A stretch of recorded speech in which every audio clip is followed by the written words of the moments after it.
Bismillahirrahmanirrahim.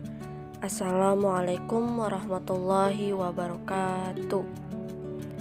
Kami di sini dari kelompok 7 Pendidikan Seminar Agama Islam yang terdiri dari Saudari Nurjana, Hadiyati Putri, Mafrudo, dan Salsa Yuli Astuti.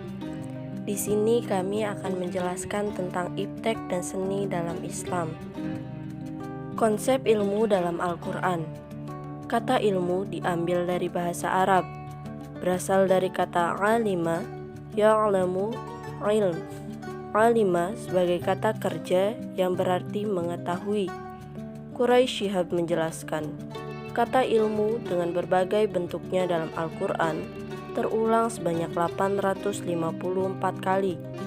Ilmu adalah keistimewaan yang menjadikan manusia unggul terhadap makhluk-makhluk yang lain guna menjalankan fungsi kekhalifahan. Menurut pandangan Al-Quran, seperti disyaratkan oleh wahyu pertama, ilmu terdiri dari dua macam. Pertama, ilmu yang diperoleh dari tanpa upaya manusia dinamai dengan ilmu laduni.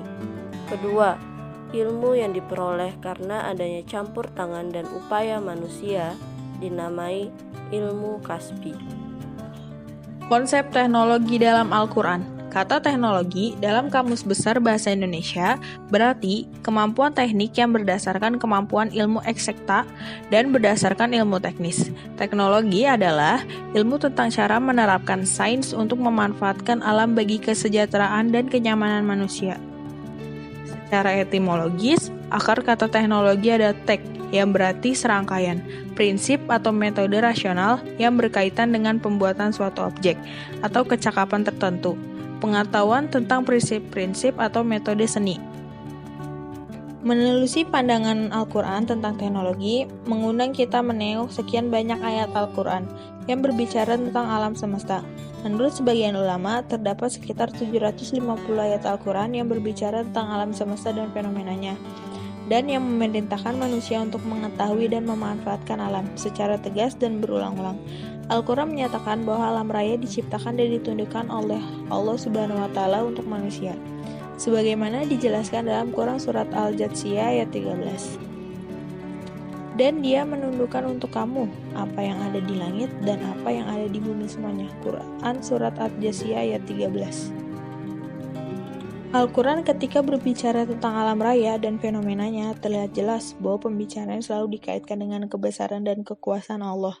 Hal tersebut dapat dilihat pada Quran Surat An-Nabi ayat 30 dan Quran Surat An-Naml ayat 88. Al-Quran juga sejak dini memperkenalkan istilah sakharoh yang maknanya menundukkan atau merendahkan. Maksudnya, agar alam raya dengan segala manfaat yang diraih dirinya harus tunduk dan dianggap sebagai suatu yang posisinya berada di bawah manusia. Manusia memiliki naluri selalu haus akan pengetahuan. Rasulullah bersabda, dua keinginan yang tidak pernah puas, yaitu keinginan mencari ilmu dan keinginan mencari harta. Hadis riwayat Tabrani. Hal ini bisa memicu manusia supaya terus terpacu untuk mengembangkan teknologi dengan memanfaatkan anugerah Allah yang dilimpahkan kepadanya. Karena itu, laju teknologi memang tidak dapat dibendung. Hanya saja, manusia dapat mengarahkan diri agar tidak memperturutkan hawa nafsunya untuk mengumpulkan harta dan ilmu atau teknologi yang dapat membahayakan dirinya. Dari kedua catatan yang dikemukakan di atas mengenai kebesaran Allah dan penundukan alam, dapat disimpulkan bahwa teknologi dan hasil-hasilnya di samping harus mengingatkan manusia kepada Allah, juga harus mengingatkan bahwa manusia adalah khalifah yang padanya tunduk segala yang berada di alam raya ini. Konsep seni dalam Al-Quran. Seni sebagai karya untuk menyampaikan pesan mengandung unsur keindahan. Menurut Muhammad Qutb, dikutip oleh Quraisy Shihab bahwa seni dalam Islam adalah seni yang dapat menggambarkan wujud melalui bahasa yang indah serta sesuai dengan cetusan fitrah. Seni Islam adalah ekspresi tentang keindahan wujud dari sisi pandang Islam tentang alam, hidup, dan manusia yang sempurna antara kebenaran dan keindahan.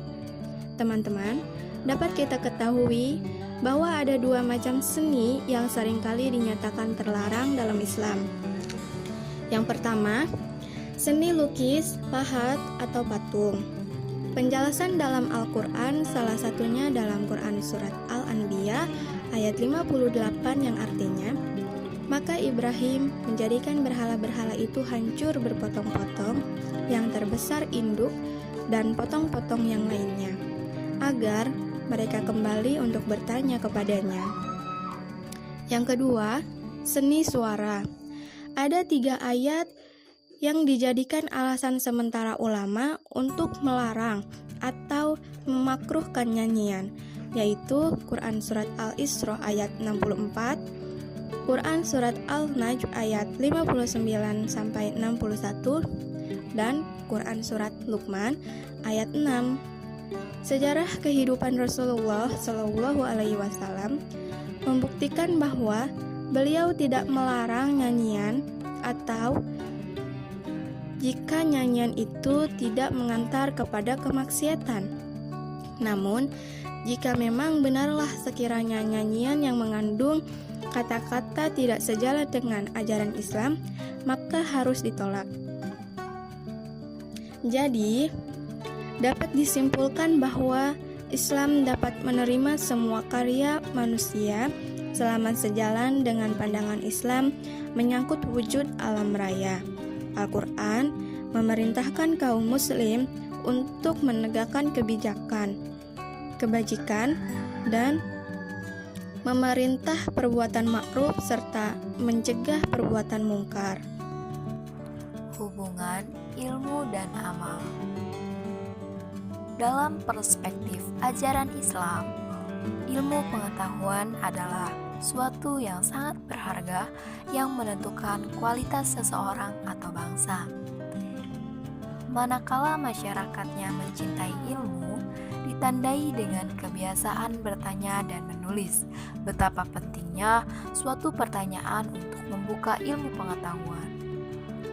Seseorang yang mempunyai ilmu seharusnya diamalkan, karena amal merupakan buah yang akan dirasakan oleh orang lain. Jika tidak diamalkan, seperti halnya pohon yang tidak berbuah atau pohon yang tidak bisa memberikan manfaat kepada orang lain. Supaya pengalaman tersebut terarah dan tertata rapi sesuai dengan tujuan dan visi Allah Subhanahu wa Ta'ala, maka ilmu tersebut harus didasarkan dengan iman. Ilmu jika tidak dilandasi dengan iman, justru akan membuat sang pemilik ilmu akan semakin jauh dari Allah Subhanahu wa Ta'ala. Akibatnya, ia akan bertindak tidak sesuai dengan kehendaknya, tetapi mengikuti kehendak hawa nafsunya. Ilmu, iman, dan amal memiliki keterkaitan yang sangat kuat. Ilmu akan bermanfaat jika diamalkan kepada masyarakat dalam rangka meningkatkan kesejahteraan umat. Kesejahteraan tidak akan didapatkan manakala pada ilmunya tidak melandasi amalnya dengan iman yang kuat. Karena iman akan mengarahkan ilmuwan untuk beramal terarah menuju keridhaan Allah Subhanahu wa Ta'ala. Itulah pemaparan materi tentang iptek dan seni dalam Islam yang dapat kami sampaikan. Kurang dan lebihnya mohon maaf. Semoga teman-teman dapat mengerti. Sekian dari kami. Wassalamualaikum warahmatullahi wabarakatuh.